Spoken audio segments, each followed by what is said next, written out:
우리 말씀 봅니다. 우리 함께 기도하고 말씀 듣기 원합니다. 함께 기도합니다. 거룩하신 주님, 이 시간 부족한 종의 입술을 통하여서 오직 하나님 말씀만 전파되게 하여 주시고, 나의 의는 오직 주님 드러나지 않게 하시고 오직 예수 그리스도만 드러나게 하시어 우리의 모든 자들의 마음 가운데 성령의 뜨거운 말씀과 그 안에 순종의 기쁨을 누릴 수 있도록 인도하여 주시옵소서. 거룩하신 예수 그리스도의 이름으로 기도합니다. 아멘.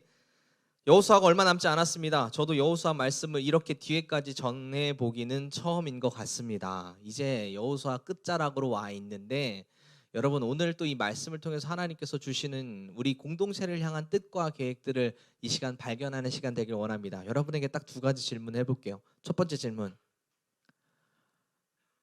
이 산지를 내게 주소서. 이 고백을 했던 사람은 몇 살 누구입니까? 85세 갈렙이죠, 그죠? 자, 지지난 시간이었나요? 하여튼 85세 갈렙. 이 산지를 내게 주소서라는 그 의미에 담겨 있었던 말씀 우리가 지난 시간 들었습니다. 그리고 딥나세라라는 곳을 정복하는 자에게는 내 딸 악사를 주겠다라고 갈렙이 이야기합니다. 그래서 그것들을 정복했던 사람이 누구였죠? 온니엘 그의 조카였습니다. 이 두 사람 이야기가 딱 등장한 뒤 그 다음 오늘 이야기가 진행이 되는데, 자, 이스라엘은 지파가 몇 지파예요? 12지파예요. 그 12지파에서 여러분 혹시 장자가 누군 줄 아세요? 형제의 장자는 르우벤이라는 장자라고 얘기할 수 있지만, 하나님께서 그 형제의 보이는 장자로는 누구를 세우시냐면 우리가 너무나 많이 들어봤던 요셉이라는 그 사람을 장자로 세웁니다. 그리고 영적인 장자가 있어요. 나중에 야곱의 축복에 보면 엄청나게 축복을 많이 받는, 그 장자의 축복을 많이 받는 한 지파가 있었는데, 그 지파는 어디냐? 유다라는 지파입니다. 유다. 자, 기억하세요. 요셉과 어디요? 유다는 영적인 장자입니다. 왜냐하면 이 지파를 통하여서 나중에 누가 오시게 되죠? 예수 그리스도가 오시기 때문에. 그래서 우리가 보통 유다의 다윗의 자손 예수 그리스도라고 얘기하는 게 바로 그 유다의 시작이 이 지파예요. 그 다음 요셉이라는 지파는 우리가 너무나 잘 알고 있는 그 요셉이라는 인물인데, 이가 육적으로서의 장자의 지파를 갖게 됩니다. 자, 그래서 이 요셉의 지파에게는 두 배의 축복이 주어지게 되어져서 다른 형제들과는 다르게 요셉의 이름이 지파가 되는 게 아니라 요셉의 두 아들이 지파가 됩니다. 왜냐하면 요셉에게는 두 배의 축복을 주기 때문입니다. 그래서 요셉의 두 아들인 에브라임이랑 므낫세라는 두 지파가 이제 이 지파의 계열에 같이 들어와 그의 삼촌들과 함께 같은 계열에 서게 되는 게 므낫세와 에브라임 지파예요. 오늘 이야기를 갑자기 왜 하냐?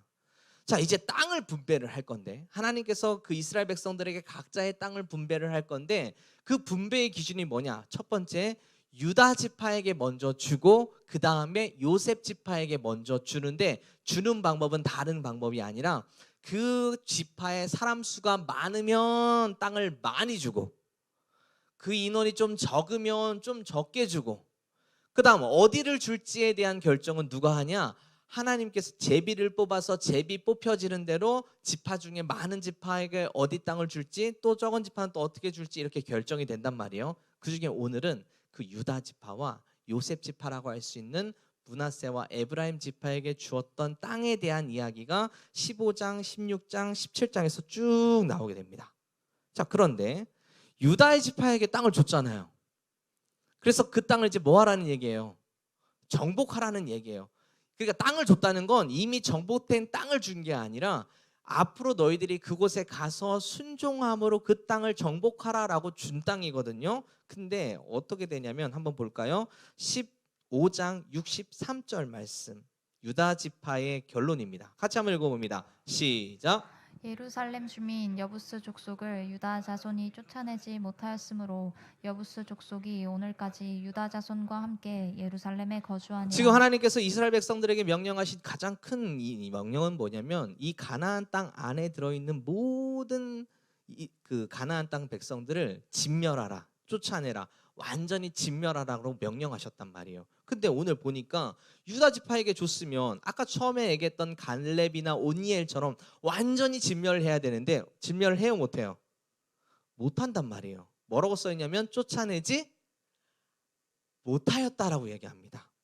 못하였다. 왜 쫓아내지 못했을까요? 정확하게 기록되어 있지는 않지만 아마도 조금 셌던 것 같아요. 그 여부스 족속이라는 애들이 조금 더 유별나고 셌던 것 같아요. 자, 그러다 보니까 정복을 하려고 달려가는데도 불구하고 정복이 돼야 안 돼. 잘 안 되니까 에이, 이 정도는 뭐 이미 뭐 다 정복했으니까 이거 하나 정도는 괜찮겠지. 뭐 이런 마음이 유다 지파에 있지 않았을까라고 생각이 듭니다. 이게 유다 지파예요.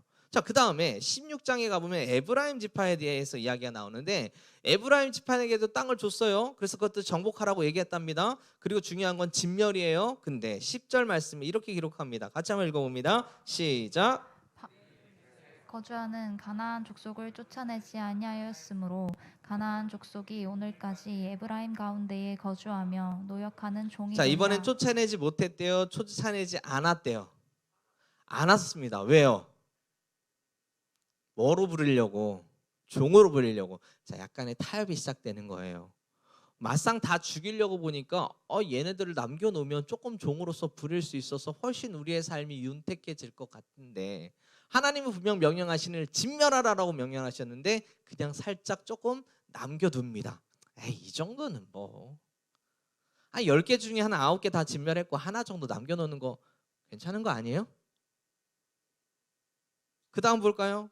므낫세 자손에게 준 지파가 이제 17장에 또 이야기가 쭉 나오는데 그 결론이 12절 말씀이 이렇게 나옵니다. 12절 말씀 같이 한번 읽어봅니다. 시작. 그러나 므낫세 자손이 그 성읍들의 주민을 쫓아내지 못하매 가나안 족속이 결심하고 그 땅에 거주하였더니. 자, 이미 하나님께서 정복하라 가라. 아까도 얘기했잖아. 갈렙한테 이 산지를 내게 주소서. 거기엔 누가 살고 있었다고요? 아낙 자손이 살고 있었단 말이에요. 이스라엘 백성들에게 가장 두려운 인물이 누구예요? 아낙이에요. 그 아낙 때문에 이스라엘 백성들이 항상 간담이 서늘해진다라고 표현한단 말이에요. 그런데 하나님께서 분명히 그 땅 우리에게 주셨다라는 믿음으로 갈렙이 나아가 정복하니까 돼요, 안 돼요? 되잖아요. 되잖아요. 근데 오늘 보니까 므낫세 자손이 쫓아내지 못했대요. 그 말은 막상 가보니까 좀 강하니까 이거 어떻게 해야 되지? 하다가 이 정도는 뭐 아마 이랬던 것 같아요. 그런데 그 다음 13절에 이것이 좀 더 확장돼요. 이렇게 설명합니다. 13절 말씀. 이스라엘 자손이 강성한 후에야 가나안 족속에게 노역을 시켰고 다 뭐했다? 쫓아내지 아니했다. 이제는 힘이 되니까 쫓아내지 않는 거예요. 여호수아 정복 전쟁이 끝난 지 오래됐나요? 직후예요. 누구 지파 먼저 나눠줬다고요? 유다 지파부터 나눠줬다고요. 그 다음 어디? 에브라임, 므낫세 지파에게 나눠줬단 말이에요. 근데 장자의 지파라고 할 수 있는 그들부터 뭐 하고 있는 거야? 섞여져 가고 있는 거야. 타협하고 있는 거야. 제가 어제 이 말씀을 가만히 묵상하면서 하나님께서 저에게 주신 마음은 뭐냐면 지금 우리 청년 공동체 안에 분명히 하나님의 은혜를 부어주셔서 지금 이 선교 다녀온 친구들의 마음 가운데는 어떤 마음이 있냐면 꼭 자기가 여호수아 백성이 되어져서 진짜 뭔가를 정복할 것 같은 그런 은혜가 여러분 마음 가운데 있는 줄 믿습니다. 진짜로? 그 다음에 동일하게 함께 기도하며 영상을 보며 마음이 함께 뜨거워진 청년들도 있는 줄 믿습니다. 아멘, 아멘. 자, 그런데 우리 안에 조금씩 세상에 다시 돌아오니 약간의 타협이 시작되더라는 거예요. 이 정도는 괜찮겠지 뭐. 이거 정도야 뭐.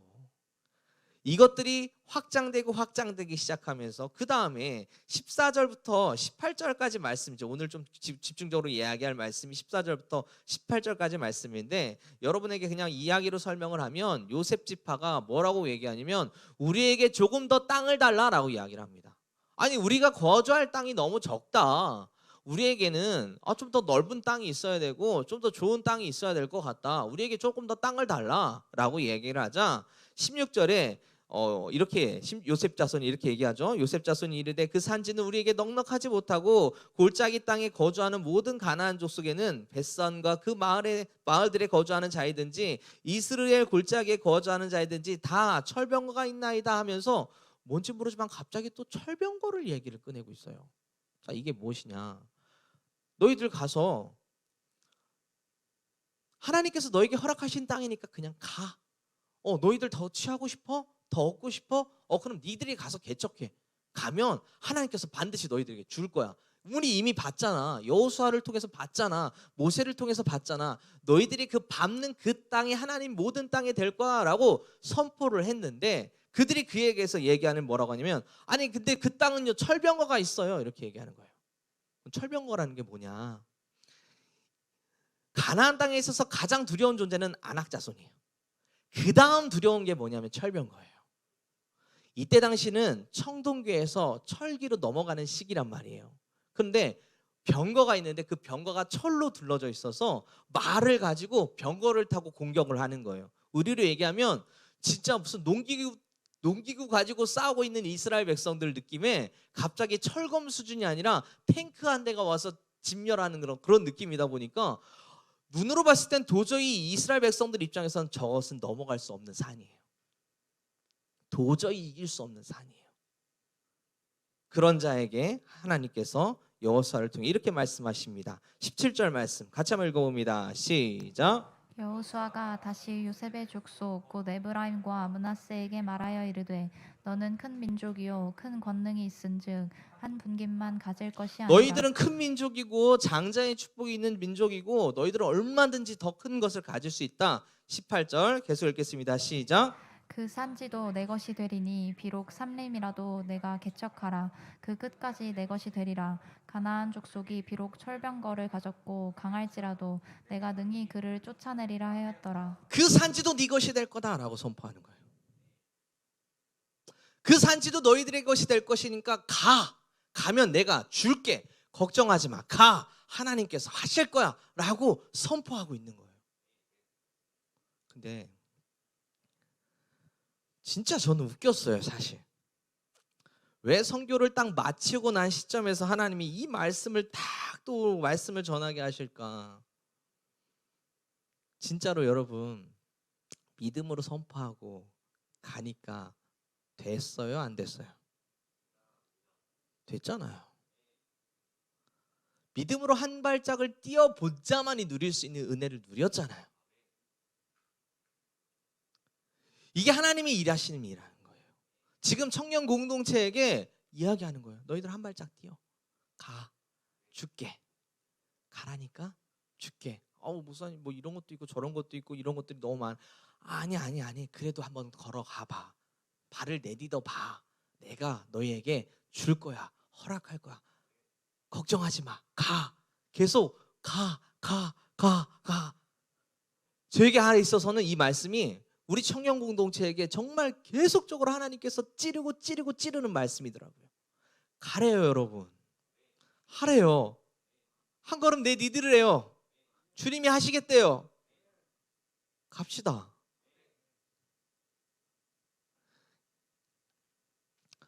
우리에게 있어서 참 너무나 주변에 상황들이나 이런 것들이 참 많은 것 같아요. 저도 막 항상 우리 청년들과의 소통을 하고 그냥 대화를 하고 이야기를 하면 제 마음에 계속적으로 항상 마음에 걸림과 울림과 아픔과 막 이런 것들이 막 가득해요.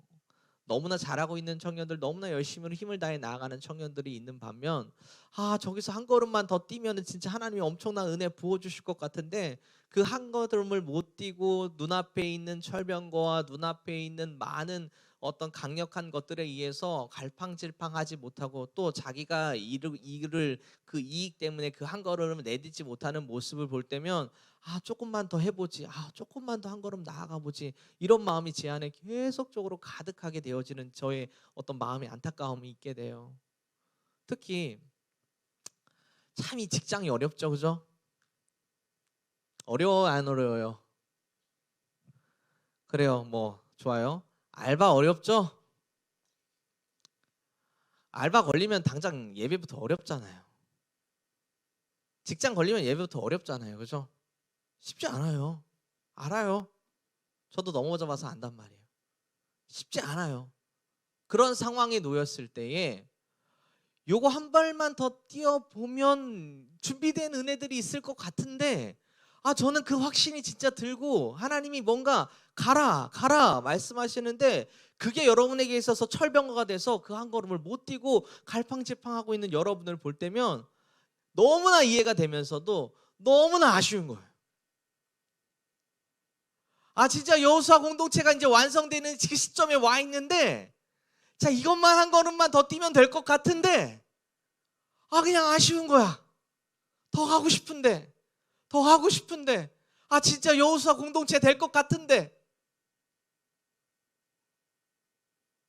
명빈이 어딨죠? 저기 명빈이가 학교를 다니고 있어요. 학교가 굉장히 멀어요. 춘천이든가 가면서 내가 맞지? 춘천이든가 예전에 한번 신방을 가본 적이 있는데 진짜 멀기는 정말 멀더라고요. 그래서 명빈이도 있고 뭐 또 다른 친구도 또 그쪽 근처에 살고 있는 친구도 있고 뭐 하고 막 해서 그 친구들한테 항상 마음에 계속적으로 주시는 부담을 가지고 이야기했죠. 그래도 예배는 어떻게든 송탄나서 드릴 수 있도록 한번 힘을 다해라 힘을 다해라. 근데 됐을까요 안 됐을까요? 처음에는 되는 듯 하더니 막 흔들흔들 하더라고요. 쉽지 않죠. 처음에는 막 열정 가지고 은혜가 있으니까 막 이렇게 선교 끝나고 가면 아무리 저 밑에 있는 막 진짜 지방에 내려가 있어도 그래도 예배하는 것이 기뻐서 온단 말이에요. 근데 시간이 지나고 나면 이게 뭐가 해야 될 것도 많아. 계산할 것도 많고 철벽거도 많고 내가 이익되는 것도 너무 많고 시험도 기간이 찾아오면 이것도 해야 되고 저것도 해야 되고 계산할 게 너무 많아. 그러다 보니까 그냥 그 한 걸음을 못 뛰고 있어. 그럼 어떤 일이 일어나게 되냐면 어느 순간에 보니까 그 청년이 안 보이게 되더라는 거예요. 근데 명빈이가 어느 순간에 결단을 하더니 춘천에서 아주 그냥 예배를 한 번도 안 빠지고 나오고 있는 거예요. 나는 너무 그게 신기했어 사실. 나도 저 자리에 저 상황에 있으면 과연 내가 저렇게 할 수 있을까라는 생각이 들었을 때 솔직하게 자신 없거든요. 근데 그냥 춘천에서 매주 와. 그래서 한번 물어봤어요 저번에. 또 어떤 마음으로 오냐. 그랬더니 금요일만 되면 굉장히 마음에 갈등이 생긴대요. 가 말어. 엄청난 갈등과 내적 고뇌 속에서 어떻게 해야 될지 모르겠대요. 그렇게 될 때 그냥 가방을 들고 나온대요. 일단 버스를 탄대요. 그러니까 여기 와 있더래요. 그리고 이제 그래서 은혜 누리고 이제 갈 때는 그래 잘했다라고 가겠죠. 근데 또 금요일 되면 어떻게 돼? 가봐라. 그 마음 이해하시죠? 근데 그것들을 지키더라는 거예요. 뭐 하는 거예요? 갈렙이 된 거예요. 상황이 흔들리지 않고 그냥 내딛는 거예요. 그때 하나님께서 부어주실 은혜에 대해서 한번 기억해 보라는 거예요. 직장도 마찬가지예요. 직장 이렇게 말하는 자연 목사가 있을까 모르겠어요. 진짜 미친 목사죠 사실. 어떤 엄청난 좋은 직장이 됐어요. 정말 연봉도 높고 너무나 잘된 직장이 됐어요. 근데 저는 그 친구한테 가서 뭐라고 얘기하는 줄 알아요? 보통 처음 직장 돼서 딱 나갈 때 목사님 제가 주일날 예배가 좀 어려울 수도 있을 것 같습니다. 그럼 전 뭐라고 얘기할까요? 그 친구한테 일단 한 번은 얘기해요. 대신 두 번은 얘기 못해요.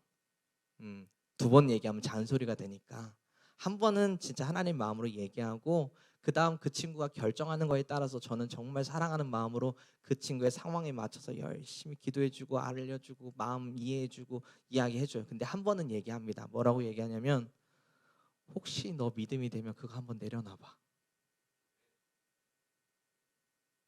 혹시 너 그 믿음이 되면 그거 한번 내려놔봐. 그 뒤에 하나님이 어떤 일을 하실지 한번 보자. 한 번은 얘기합니다. 두 번은 얘기 안 해요. 사랑하는 여러분, 이거 넘어가면 이제 진짜 여호수아 공동체 됩니다. 여기에 있는 모든 청년들이 동일한 마음을 품고 요거 한 발짝 넘어가면 하나님 예배가 정말 내 인생의 가장 최고가 되면 여러분 인생이 달라질 거예요. 째째하게 주변에 있는 진짜 철병거 때문에 흔들리지 않을 거고요. 여러분이 갖고 있는 세상에 있는 많은 고민과 근심이 걱정이 되지 않고 담대함으로 그 모든 것들을 이길 수 있는 힘이 여러분에게 생길 거예요. 물론 여러분의 상황이 달라지진 않을 거예요. 갑자기 여러분이 부자가 되거나 갑자기 여러분이 잘 나가거나 그러지는 않을 거예요. 그럴 수도 있지만 그러지 않을 수도 있어요. 그런데 여러분이 달라지는 건 여러분 마음에 흔들림이 없게 될 거예요. 산지를 봐도 저거 하나님이 나에게 허락하실 거야 라는 확신이 들 거고요. 선교를 가도 이번에 저도 선교 가보니까 역시 하나님의 선교는 변수가 많아요. 필리핀 너무 은혜롭고 너무 평안했어요. 마지막 날 애들 둘이 열이 나네요. 저 못 들어오는 줄 알았어요. 하나님이 또 긴장하고 기도하게 하시더라고요. 그런데 여러분 그거 아세요? 내 마음은 두렵지가 않아요. 애가 둘이 열이 나면 보통은 이거 어떻게 하냐? 이거 어떻게 하지? 이렇게 될 텐데 저는 딱 그렇게 되는 순간 별로 두렵지가 않아요. 왜? 이것 또한 하나님께서 선하게 완성할 것에 대한 믿음의 확신이 있거든요. 현서가 비행기를 못 탔어요. 뭐야? 얘네 들어가야 되는데 어떻게 하지? 이렇게 안 되더라고요. 역시 선교구나. 그럼 그때부터 뭐 하는 거야? 찾아보면 돼요. 길은 다 하나님 준비해 놓으셨을 거니까. 진짜예요. 말씀이 이끄시는 대로 한 발짝 나아가는 우리 청년들이 되기를 주님의 이름으로 축복합니다. 분명히 하나님이 그 뒤에 놀라우신 역사를 보여주실 것입니다. 이 말씀 붙들고 믿음 안에 나아가는 우리 모두가 되길 원합니다. 같이 한번 기도합시다.